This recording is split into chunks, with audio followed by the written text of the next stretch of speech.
Alright, this is the 27 megahertz radio that comes stock with the Redcat Racing Sumo RC vehicle. This is a standard pistol grip transmitter for a lot of cars use. Usually you hold it just like a pistol. You got a trigger that controls the throttle. This is usually the forward throttle, the reverse throttle, and we have a steering wheel that controls which way you turn the wheels, left or right. Again, as usual, this is the antenna. Usually you extend this out. It extends about 3 feet when you're running the vehicle. Usually, this is the power switch. It's on the top. This is off. This is on. I'm going to turn it on now. You notice? Maybe, okay, there we can see it.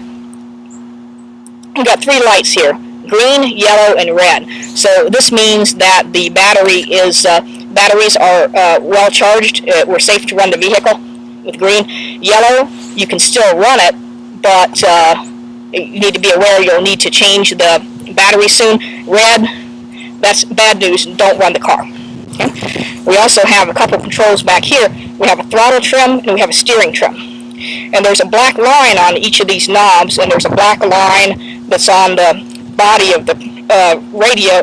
These are the neutral positions. Be sure this line is lined up with what's on the body of the radio. It can be difficult to control the car from the radio if this dial is too far out of position, so be sure to set this properly. This is the steering trim.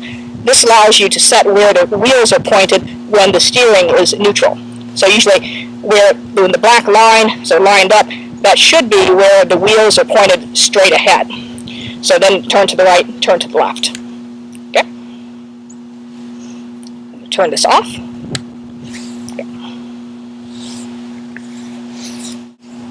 Okay. Alright, I'm holding right now the 1/24th scale Sumo RC Truggy from Redcat Racing.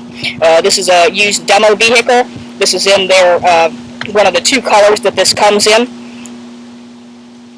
You see, as usual with the car, we've got this is the receiver antenna. If you flip it underneath, you see there's a sticker on this one that says what the frequency is, 26.995. This needs to be matched to your radio. And there's also a switch on the back. This is the on-off switch for the vehicle. So if you're looking underneath, to the right is off, to the left is on. I've also got the radio, of course. You've got to have the radio. And the procedure with the radio control vehicles is the radio itself is first on, last off. Okay? I'm going to turn the switch on. Lights are on. So we're in good shape to run the car. For now, I'm just going to leave the antenna down. And now we have the vehicle. Vehicle is off. Right side. Procedure. Now that the radio is on, we turn the vehicle on. So notice there was a small noise and the tires switched. It's because the tires switched to the steering neutral position that's defined by the steering trim button. Because the vehicle is now under the control of the radio. So that means I can turn the tires this way. I also can control the throttle, forward, and reverse. As with a lot of cars, there's a mechanism or a delay that's built into the ESC that prevents you from switching too quickly from forward to reverse. So a lot of times with the car, what you need to do, pull the trigger forward, and then it won't respond right away. Click it once.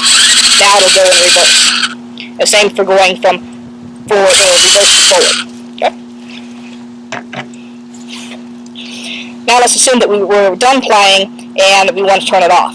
Well, what we're going to do is, first thing we do, pick the car up, turn this switch to off. Okay? Now we're safe to turn the radio off. We turn the radio off. Radio is now off. Okay? Now, what happens when you're playing with your cars if you don't do things in this order? Okay, well, first of all, here's our car. It's off, but now the radio is still off, so I turn the car on. Well, the wheels will move. Sometimes they don't move very much. Sometimes they can spin very quickly. You see? This is not really, that's just a feature of the radio controlled cars, so you just be sure that it's off all the way to the right. Okay? So it's going crazy like this, but now, you've got the radio. If I turn the radio on, now that's stopped. The vehicle is now under the control of the radio. Okay? Turn the radio off.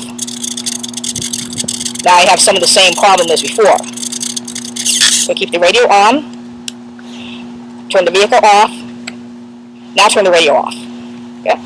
So the radio is first on, last off. That is very important. Okay? So now, let's see what we can do. Let's turn the throttle control way out of whack. And now there's kind of a high-pitched whine, and the vehicle isn't really responding to the radio. But now, let's take the throttle trim. Can we see this? Kind of hard to see here, but we turn the throttle trim to neutral. There's no whine, and the vehicle works okay. All right? So that might be the problem you're having. Be sure that the throttle trim is set to the neutral position. Okay? It may be hard to control the car. Again, I'm going to turn this off, and then turn the radio off.